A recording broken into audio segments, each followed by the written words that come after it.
សួស្តីបងប្អូនហ្នឹងហើយតោះយើងថ្ងៃនេះយើងមករៀនឆ្លាក់អក្សរផទាំងអស់គ្នាហ្នឹងហើយបងប្អូនសម្រាប់បងប្អូនដែល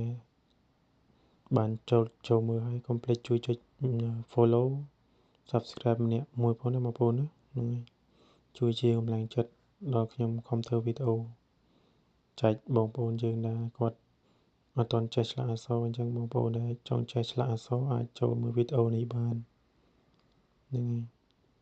ហើយអធិស្ឋានបងប្អូនហ្នឹងបងប្អូនដែលចង់ចេះឆ្លាក់ដាក់លើក្របសៀវភៅបងប្អូនអាចរៀនឆ្លាក់បានតាមខ្ញុំបានណាហ្នឹងហើយយើងទាញមួយបងប្អូនអ្នកដែលអត់ទាន់ចេះយើងរៀនទាញមួយដូចគ្នាមកណាព្រោះខ្ញុំវាសូវចេះបានដែរទេមិនជំនាញប្រហែលទេបងប្អូនអញ្ចឹងយើងរៀនធ្វើទាំងអស់គ្នាណាហ្នឹងហើយអញ្ចឹងបងប្អូនណាដែលបានចូលចុចមើលហើយកុំភ្លេចចុច follow subscribe និងមេដៃម្នាក់មួយផងណាជាកម្លាំងចិត្តខំធ្វើវីដេអូ